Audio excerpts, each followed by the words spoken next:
புதுவை அமிர்தா குரல் மெய்யன்பர்களே, நாம் எல்லாம் தமிழர்களாக பிறந்திருக்கிறோம். தமிழ் மொழியிலே உரையாடி கொண்டிருக்கிறோம். தமிழால் தாய்மொழியாக போற்றப்படுகிறோம்.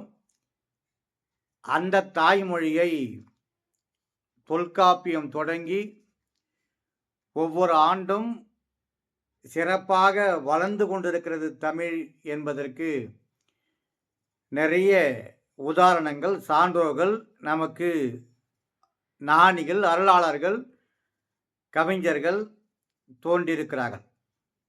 அந்த வகையிலே தொல்காப்பியம் தொடங்கி, சிலப்பதிகாரம் தொடங்கி, மணிமேகலை தொடங்கி, திருவாசகம் தொடங்கி, ஆச்சார கோவை தொடங்கி, பெருங்காதை தொடங்கி,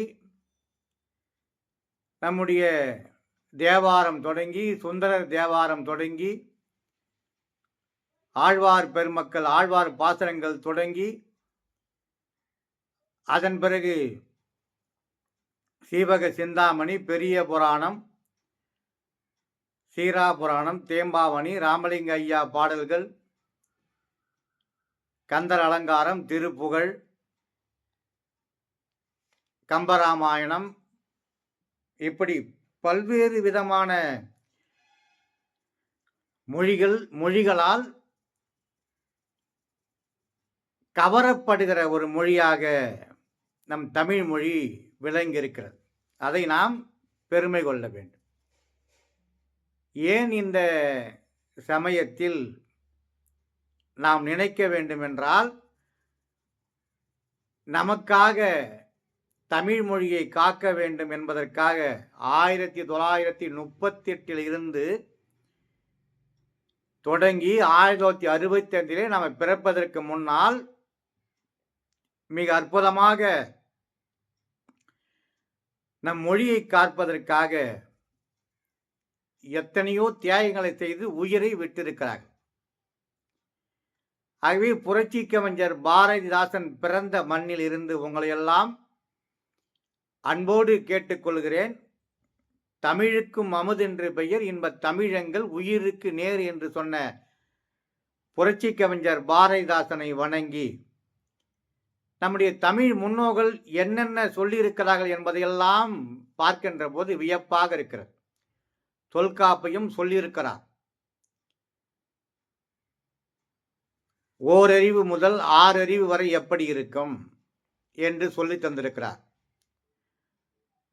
ஒன்றறிவு அதுவே, ஒற்றறிவு அதுவே, இரண்டறிவு அதுவே, அதனோடு நாவே, மூன்றறிவு அதுவே, அதனோடு மூக்கே, நான்கறிவு அதுவே, அதனோடு கண்ணே, ஐந்தறிவு அதுவே, அதனோடு செவியே, ஆறறிவு அதுவே, அதனோடு மனமே என்று சொல்லியிருக்கிறார். ஓரறிவு தொடுகின்ற போது தொட்டா சினுங்கி சுருங்குகிறது. ஓரறிவு இருக்கிறது, தொடுகிற உணர்ச்சி செடி கொடிகளுக்கு. ஈரறிவு நாக்கு, ஈரறிவு அதுவே, அதனோடு நாவே, நாக்கை சுவைக்கிற ஆற்றல் இருக்கிறது, அதன் அர்த்தத்தை சொல்கிறார்கள். அதே போல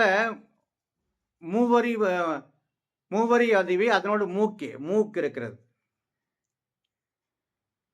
தொடுகிற உணர்ச்சி இருக்கிறது, நாவால் சுவைக்கிற உணர்ச்சி இருக்கிறது, மூக்கால் வாசனையை கண்டுபிடிப்பது கரையான், எறும்பு என்று சொல்கிறார்கள்.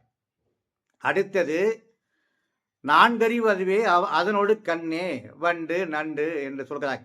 கண் இருக்கிறது, கண்ணால் பார்க்கிறது, மூக்கால் சுவாசிக்கிறது, நுகர்கிறது, நாக்கால் ருசிக்கு சாப்பிடுகிறது, தொட்டால் உணர்வு தெரிகிறது. ஆகவே ஐந்தறிவு அதுவே, அதனோடு காதே, விலங்குகளுக்கு ஐந்தறிவு. காது கேட்கும், கண்ணு பார்க்கும், மூக்கு சுவாசம் செய்யும், நாக்கு உணவை அருந்தும், தொட்டால் தொடர். 6 அறிவு அதுவே, அவற்றோடு மனமே என்று சொல்லியிருக்க. 6 அறிவு என்பது பகுத்தறிவு, சிந்தனை செய்யக்கூடியது, சிரிக்கக்கூடியது, பேசக்கூடியது. இப்படி 6 அறிவை 2500 ஆண்டுகளுக்கு முன்னாலே தொல்காப்பியம் கூறியிருக்கிறது என்று கேட்கின்ற போது உண்மையிலே மகிழ்ச்சியாக இருக்கிறது. இப்படி வழி வழியாக வந்த வாழையடி வாழை என வந்த திருக்கூட்டத்தில் நாமும் ஒருவன் என்று நினைக்கின்ற போது நமக்கு உண்மையிலே மகிழ்ச்சியாக இருக்கிறது. ஆகவேதான் அந்த தமிழ் மொழிக்காக நிறைய இடத்தில் வாட்ஸ்அப்பிலே பார்க்கிறோம், மொழிப்போர் தியாகிகளுக்கு வீர வணக்கம் செலுத்துகிறார்கள் என்று கேள்விப்படுகிறோம். கீழப்பலூர் சின்னசாமி 1965 தன் இன்னுயிரை ஈண்டார் தமிழ் வாழ்க என்று. எவ்வளவு பேர் மொழிக்காக, நம்முடைய தாய்மொழிக்காக உயிரை நீத்தார்களே, அவர்களுக்கு நாம் வேற என்ன செய்ய வேண்டும்? அன்று 25 மொழிப்போர் தியாகிகளுக்கு ஒரு வீர வணக்கத்தை செலுத்துகிறார்கள். அந்த நாளில் மனதார நாமும் அவர்களுக்கு ஒரு வீர வணக்கத்தை செலுத்தலாம். ஆகவே அப்பேற்பட்ட மொழி எப்பேற்பட்ட மொழி சிந்தித்து பார்க்க வேண்டும். உலகத்தை பற்றி சிந்தித்த மொழி நம் மொழி. உலகலாம் உணர்ந்து ஓதுகத்தறியவன் நிலவுலாவிய நீர்மணி வேலியன் அலையில் சோதியன் அம்பலத்தாடுவான் மலர் சிலம்படி வாழ்த்தி வணங்குவாம் என்று சேக்கிழார் உலகத்தை பற்றி சிந்தித்தார். அந்த சேக்கிழார் எழுதுவதற்கு யார் காரணம்? சீவக சிந்தாமணி வந்த பிறகு பெரிய புராணம் வருவதற்கு என்ன காரணம்? இதையெல்லாம் நம்முடைய முன்னோர்கள் 63 நாயன்மார்கள் வரலாற்றை ஒரு மந்திரியாக இருந்தவர் அருண்மொழித்தேவன் சேக்கிழாராக நமக்கு தந்திருக்கிறார். உலகம் யாவையும் தாமுல வாக்கலும் நிலை வெறுத்தலும் நீக்கலும் நீக்கலா அழகலா விளையாட்டுடையவர் அவர் தலைவர் அன்னவர்க்கே சரண் நாங்களே என்று கம்பர் பாடியிருக்கிறார். ஒரு இல், ஒரு வில், ஒரு சொல் என்று வாழ்ந்த ராமபிரான் வரலாற்றை கம்ப ராமாயணமாக நமக்கு தந்திருக்கிறார். பெரிய புராணத்தை சேக்கிழார் பெருமானும், கம்ப ராமாயணத்தை கம்பரும், சிலப்பதிகாரத்தை இளங்கோவடிகளும் இப்படி எல்லோரும் தந்திருக்கிறார்கள். ஒன்றே ஒன்றுதான் நாம் புரிந்து கொள்ள வேண்டும். சுத்த சைவரா பெரிய புராணம் படிக்கலாம். ஐயா, நான் வைணவ குலத்தைச் சேர்ந்தவன், வைணவம் தான் எனக்கு பிடிக்கும், அப்படியானால் கம்பராமாயணம் 4000 திவ்ய பிரபந்தம் படிக்கலாம். இல்லை ஐயா, நான் சமண மதம், அப்படி என்றால் சிலப்பதிகாரம் மணிமேகலை படிக்கலாம். இல்லை ஐயா, எனக்கு தமிழ் பற்று, ஆனால் இஸ்லாமிய சமுதாயத்தைச் சேர்ந்தவன், தமிழ் எனக்கு பற்று அதிகம், படிக்க வேண்டும், அந்த புத்தகம் ஏதாவது சொல்லுங்கள் என்றால் சீரா புராணம் படிக்கலாம். இல்லை ஐயா, நான் கிறிஸ்தவ மதம், இருந்தாலும் தமிழ் எனக்கு உயிர் போன்றது, ஆகவே அதை என்ன படிக்கலாம் என்று கேட்டால் தேம்பாவணி படிக்கலாம். எனக்கு சைவமும் பிடிக்காது, வைணமும் பிடிக்காது, சமணமும் பிடிக்காது, எந்த மதமும் எனக்கு பிடிக்காது என்று சொன்னால் மனிதன் சொன்ன திருக்குறளை படிக்கலாம். உலகத்தில் உள்ள 800 கோடி மக்கள் வசிக்கிறார்கள் என்று சொல்கிறார்கள். அந்த 800 கோடி மக்களுக்கும் 7000 மொழி பேசுகிறார்கள். அந்த 7000 மொழிகளுக்கும் 800 கோடி மக்களுக்கும் பொதுவான ஒரு மறைநூல், திருமறை நூல், மனித குலத்திற்காக எழுதப்பட்ட நூல். மனிதனுக்கு சொன்னது திருக்குறள், அதை படிக்கலாம். அதன் பிறகு இறைவன் மனிதனுக்கு சொன்னது பகவத்கீதை, அதை படிக்கலாம். தமிழாக்கத்தை. இல்லை, மனிதன் இறைவனுக்கு சொன்னது திருவாசகம், அதை படிக்கலாம். நமச்சிவாய வாழ்க, நாதன் தாழ் வாழ்க, இமைப்பொழுதும் எண்ணெஞ்சில் நீங்காதான் தாழ் வாழ்க என்று மாணிக்க வாசகர் பாடிய தமிழை நாம் படிக்கலாம். இன்னும் ஏராளமாக இருக்கிறது. தோடுடைய செவியன் விடையேறி தூவின் மதிசூடி காடுடைய சுடலை பொடி பூசி என் உள்ளம் கவர் கல்வன் என்று 3 வயதிலே திருஞான சம்பந்தர் பாடினாரே, அதை படிக்கலாம். கூற்றாயினவாறு விளக்கலில் கொடுமைகள் பல செய்து நான் அறியேன் என்று சொன்ன நம்முடைய அப்பர் பாடலை படிக்கலாம். பித்தா பிரைசூடி பெருமானை அருளாலா எத்தால் மறவாமல் நினைக்கின்றேன் மனத்துன்னை வைத்தாய் வெண்ணை தென்பால் வெண்ணை நல்லூர் அத்தா உனக்கு ஆளாவது எப்படியோ என்று நம்முடைய சுந்தரர் தமிழை படிக்கலாம்.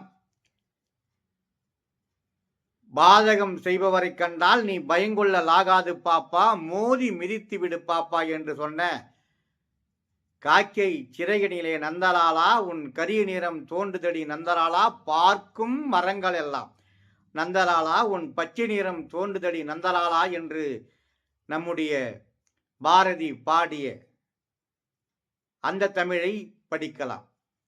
ஓடப்பர் உதயப்பர் ஆகிவிட்டால் உதயப்பர் எல்லாம் ஒப்பப்பர் ஆகிவிடுவர் என்று சொல்லி எங்கள் வாழ்வும் எங்கள் வளமும் மங்காத தமிழ் என்று சங்கே முழங்கு எங்கள் பகைவர் எங்கோ மறைந்தார் இங்குள்ள தமிழர்கள் ஒன்றாதல் கண்டீர் என்று சொன்னாரே புரட்சி கவிஞர் பாரதிதாசன் தமிழை படிக்கலாம். யாரு மேல கீறினாலும் ரத்தம் ஒண்ணுதான். ஆக மொத்தம் பிறந்ததெல்லாம் 10ஆம் மாசம்தான். அல்லும் பகலும் திரு கல்லாய் இருந்து விட்டு அதிர்ஷ்டம் இல்லை என்று அலட்டி கொண்டான். அல்லும் பகலும் திரு கல்லாய் இருந்து விட்டு அதிர்ஷ்டம் இல்லை என்று அலட்டி கொண்டான். விழித்து கொண்டோரெல்லாம் பிழைத்து கொண்டார். உன் போல் குரட்டை விட்டோரெல்லாம் கோட்டை விட்டார். தூங்காதே தம்பி தூங்காதே என்று பட்டுக்கோட்டை எழுதி அந்த தமிழை படிக்கலாம். கல்லெல்லாம் மாணிக்க கல்லாகுமா, கலையெல்லாம் கண்கள் சொல்லும் கலையாகுமா, சொல்லெல்லாம் தூய தமிழ் சொல்லாகுமா என்று சொன்ன நம்முடைய கண்ணதாசன் தமிழை படிக்கலாம். எரிமலை எப்படி பொறுக்கும் என் நெருப்புக்கு இன்னமா உறக்கம், சிங்க கூட்ட நிமிர்ந்தால் நல் சிறையின் கதவு திறக்கும் என்று சொன்ன வைரமுத்து ஐயா பாடலை படிக்கலாம். இப்படி காலங்காலமாக 2000 ஆண்டுகளுக்கு முன்னால் 3000 ஆண்டுகளுக்கு முன்னால் இந்த தோன்றிய தமிழ் மொழி எப்படி சிறப்பு பெற்றது, ஐநா சபையிலே யாதும் ஊரே யாவரும் கேளீர் என்ற ஒற்றை வாசகத்தை எழுதுகிற அளவுக்கு அங்க இருக்கிற முன்னோர்கள் எப்படியெல்லாம் ஆராய்ச்சி செய்து 7000 மொழியிலே சிறந்த மொழி இந்த வார்த்தை தான், அது எழுத வேண்டும் என்று ஐநா சபையில எழுதியிருக்கிறார்கள். அப்பேற்பட்ட மொழியிலே பிறந்திருக்கிறோம். ஆகவே மொழி போர் தியாகிகளுக்கு வீர வணக்கம் செலுத்தி வாழ்க தமிழ் வெல்க தமிழ் என்று சொல்லி அத்தனை பேரும் புதுவை அமிர்தா குரலை சப்ஸ்கிரைப் பண்ணுங்க, ஷேர் பண்ணுங்க. நாம் தமிழ் என்ற முறையில அந்த தியாகிகளுக்கு ஒரு வீர வணக்கத்தை செலுத்துவோம். நன்றி, வணக்கம்.